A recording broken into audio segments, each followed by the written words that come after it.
Эдгэр рэперүүдийн хийсэн уран бүтээлүүдээс та бүхэндээ танилцуулж байна. Хамгийн түрүүнд танилцуулах бүтээл бол залуу рэпер Frank Seal. Залуу рэперинүүдээр Монголын амьдрал хэрхэн харагдаж, дуунд нь хэрхэн буусныг одоо үзцгээе. This is MC Frank. That is my country. Энэ дууг би анх одоос 2 жилийн өмнө, 3 жилийн өмнө үгийн зохиолчсон.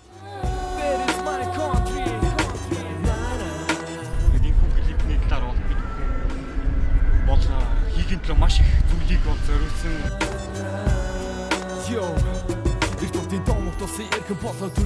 Тэр дууг бол би зүгээр яг хэлий гэсэн үг бүрээ бол хэлж чадсан.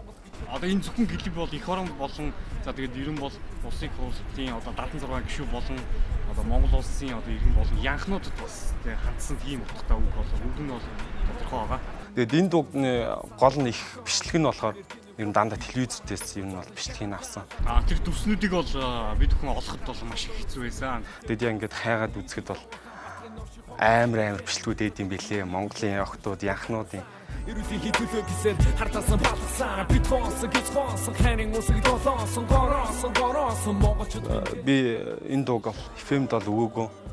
Телевизд бол хитгэн телевизд бол өгсөн.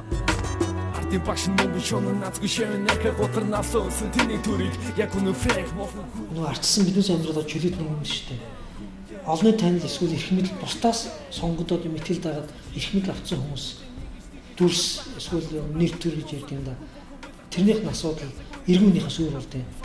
Иргүүний зургийг ч юм уу эсвэл дүрсийг зөвшөөрлөг авах юм бол шүүгдэж болно тийм. Улс төрчдийн нийгмийн зүтгэлтнүүдийн зургийг авах бол тэр нээлттэй. Яагаад гэвэл хүмүүс тэр хүмүүст итгээд эрх мэдлийг өгсөн. Тэр эрх мэдлээр юу хийж байгааг гэдгийг хянах хэрэгтэй, хардах хэрэгтэй гэдэг учраас тийм учраас олонд нэг танил болсон хүмүүсийн зураг эсвэл дүрслэл эсвэл нэр төр гэдэг энэ зүйлүүд бол ер нь олонний л хэмж болсон гэдэг юм да.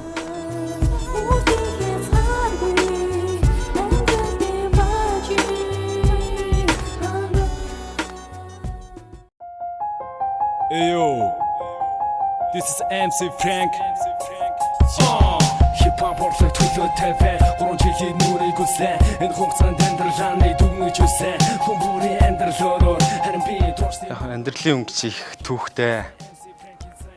Анх би нэг 2 найзтайгаа дуулсан. Кео Ток гэдэг нэг 2 найзтайгаа. Амьдралын өнгө клип мод ерөөсөө байгаа яг Монголын байгаа амьдралын өнгийг харуулсан.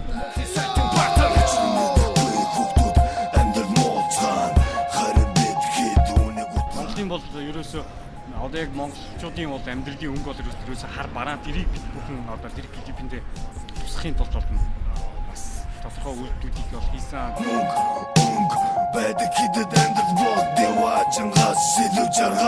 Эдхийг хүссэн талах маань тий талхны төлөөх амьдрал маань. Эдхийг хүссэн талах маань талхны төлөөх амьдрал маань. Энэ ус Монгол мөн үү бид ингэж амьдж болох. Яг одоо тэгэхэд бол талах болно ингээд навс нэмэгдсэн штэ. Яг тэгэхэд л яг талхны төлөөх амьдрал маань. Энэ ус Монгол мөн үү бид ингэж амьдж болох. Бага Монголын амьдрал бол үнэхээр хар бараан байгаа. Үнийг бол сав бас нэг шат өөрөөр одоо амьдрч ард иргэдээ шат өөр өнгөөр харьцаж бас ташин төлөвлөлээ. Гүцацсан хэрэг алдаж яваа олж яваа амьдралынхаа төлөө залбирлаа. Лаалтсан бүсиг дэвцсэн. Монголын амьдралын байгаа юм чинь тэгээд хүмүүс ингээ гадаад руу бүр ингээ орон гэрээ барьцаандаа тавиад тий. Тэгээд очиод ажиллая гээд охтууд нь бие үнэлээд тэгээд хужаанар нь Монголд ингээ сууршаад тэгээ юу нь бол хэцүү л байгаа л да. Тэгээд яг тиймэрхүү л үхтэй амьдрал юм.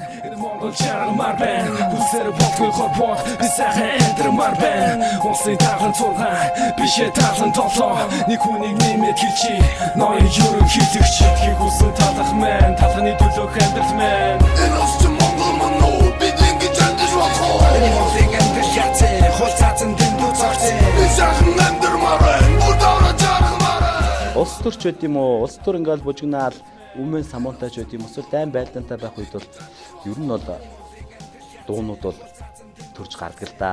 Тэгээ одоо шинэ улс төрийн та нар одоо боолын луура зогсоо тий та нарын хүмүүсийн амьдрал яаж юм та нарын ийм онцгүй үйлдэл хийснээс ч болж инглээ тэглээ гэдэг тийм дуунууд бол одоо Үмэн Самантай хоёр гардаг. Гэтэ бас ийм үеийг бас далиндуулж бас зарим хүмүүс улс төр гэж би ойлгодог.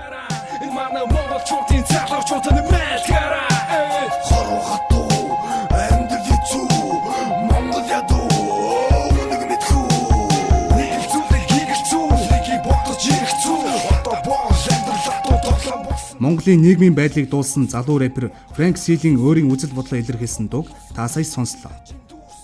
Одоо харин бас нэгэн залуу уран бүтээлчийн дууг хүргэх гэж байна. Тэрнийг Бобо гэдэг. Тэр энэ дундаа нийгэм улс төрийг бус үнцэрхэг үзлийг илүүтэй тусгаж Монголд байгаа харийнхны талаар өөрийн үзэл бодлоо инхүү илэрхийлжээ. Йой. Арилд багцсан юм бэ. Очныг хүргэсэн бол навшнууд. Яагаад одоо биш ингэж тийм удаа хийчихсэн гэсэн. Удаа болчихсон. Энэ удаа биш та нутаг болчихсон. Байнга чи нутаг болчихаа мэддэггүй бахта. Хүмүүс юм та тэтгэж шүтсэн. Хараал хийсэн солонгосчууд Монголд төгсөн. Хасаг баар бодол бүгд хангуу гизэн. Энэ дог би 3-4 жилийн өмнө бичижсэн л та үгүй. Бобогийн тэр дуу бол тэр гайхалтай гоё дуу. Хүний чихэнд ингээд сонсогдолтой байх гэдэг талаас илүү ажилласан юм байлээ тэр дан дээр. Рэпер Бобогийн үзэрхэг үзэлтэй ерөнхийдөө зөв дуу хийсэн. Тэр нарын бидний материал гэж ашиглаж хийсэн байх л дээ. Тэгээд энэ 3-4 жилийн өмнө философор дууссан. Тэгээд миний л хувьд хийсэн уран бүтээл миний л үнээр харагдсан. Харийнхаа ингэж орж ирээд байна. Ингэж орж ич нутаг буцахгүй юм те. Монгол охтууд ингээл солонгос кино үзчихээ тэднийг шүтчихин үнэн эрэхтэй энэ шал өөр зүйл байгаа тий. Тэгэл тиймэрхүү зүйлийг л хүндсэн 17 настай 16 настай хүүхдээ философи.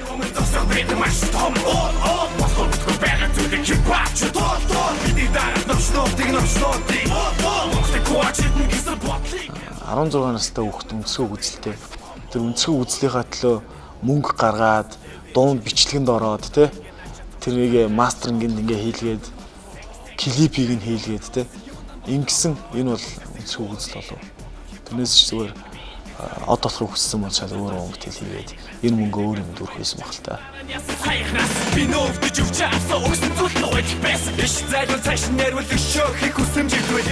Үнцэг үзэлтэн гэж дуу гаргахын хувьд л зүг байхгүй. Ингээд үнцэг үзэлтэй байх хэрэгтэй. Энийг давж болохгүй ингэх ёстой ингэх. Ганц Бобоос ганц юм битэл хит үнцэг үзэлтэн гэж дуу зохиогоосай гэж боомоор. Хүн авч болно хүн авч болохгүй хожоо авч болно гэж хэлсэн. Тэгээд энэ үгийг хараад би нөгөө өөрөө илүү хүний их мэдрэмжтэй нөгөө хуулийн мэдлэлтэй учраас хэн байхаас үүш хүн байдаг гэдэгт итгэдэг болохоор жоох юу санагдчихсэн. Энэ газартаа эзэн байх гэж оролдож байгаа хүн хажуудаас хадаа болоод хөнгөлийн төрүүлээд байгаа зүйлийг харснаар бол зүгээр дуусгасан. Бобо 16 настай байхдаа өөрийн үнцэрхэг үзлээ ингэж өгүүлжээ. Тэгвэл дөрвөн зүг хамтлагч гисэн өөрсдийн үнцэрхэг үзлийг уран бүтээлээрээ дамжуулан олон төрхийг хичээсэн байна. Тэдний дуу болон клипийг телевиз радиогоор гаргахыг хориглож байсан ч гэсэн уг дуу маш олон хүнд хүрч нэгийг бодогдуулсан гэж хэлж болох баха.